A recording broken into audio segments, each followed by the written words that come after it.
Uh, uh, Look, see, I remember when I met you as a sophomore. Started out as friends, but I knew that we would want more. Hit your favorite restaurant with your favorite. If you're looking for an agent who can control the map, hold positions, and zone large areas, Viper is the one for the job.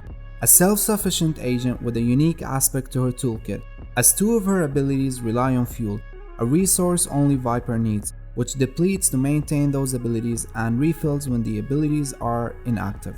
Without further ado, let's get into her skill set. Starting with her signature ability, Toxic Screen. You equip a gas emitter launcher, which you can fire to deploy a long line of gas emitters. Reuse the ability to create a tall wall of toxic gas at the cost of fuel that can stretch a very long distance, almost the full diameter of your audio circle on the minimap. Note that this ability can be triggered on and off. Just like Phoenix Blaze, Toxic Screen works via line of sight with the ground, which means you can fire it into the air and over buildings to make it stretch far further than pointing and shooting at a wall. You can use the minimap to get an accurate placement of Toxic Screen. A line marker appears on the minimap which can be dynamically adjusted based on where you are pointing it, so you can use this to see exactly how far it will stretch and where it lands. Keep in mind that it takes a moment after activation before the Toxic Screen actually rises from the canisters, so don't immediately duck out of cover upon hitting the ability button, and make sure you wait until the line of sight is fully covered. You see, the significant reach of Toxic Screen gives Viper a major amount of global map control. You can hit sites other than your own by firing over rooftops, communicate with your team, and if they need support you can just launch it across the map.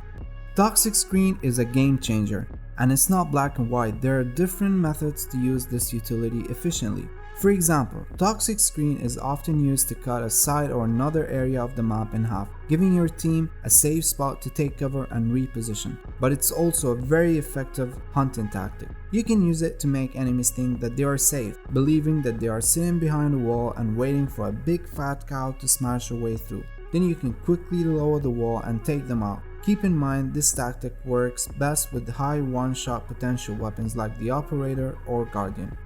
Now to Viper's ultimate. You can equip a chemical sprayer and fire to spray a chemical cloud in all directions around Viper, creating a large cloud that reduces the vision range and maximum health of players inside the effect radius to go as low as 1 HP. This ability is really effective when you have the spike down, as you are going to force the enemy to come dance with you in your chemical cloud. As enemies push into your ultimate, you're going to see them highlighted on a certain range, which really gives you a huge advantage on them. Moving on to the purchasables. Starting with the Snakebite. You can equip a chemical launcher which you can then fire to launch a canister that shatters upon hitting the floor, creating a lingering chemical zone that damages and slows enemies.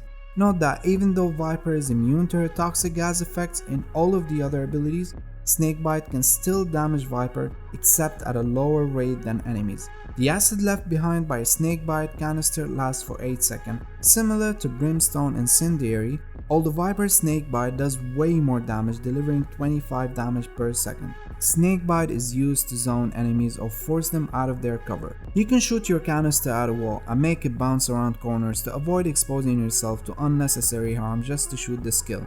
The best way to use Snakebite is to combine it with your ultimate. After enemies have been in the cloud long enough for their maximum HP to be reduced to 1, the moment they touch a Snakebite pool, they will die instantly. The last ability is the Poison Cloud. Purchase and equip a gas emitter, which you can fire to throw the emitter that remains throughout the round. Reuse the ability to create a toxic gas cloud at the cost of fuel. This ability can be triggered on and off and be picked up to be redeployed. Another combination to increase damage is to mix Poison Cloud with Snakebite, forcing enemies to retreat instead of pushing towards you. This will be all you need to know, but not all you need to do, as practice will help you create your own tricks. If you have any suggestions, please leave it down below in the comments, and don't forget to click like, subscribe and ring the bell. Cheers!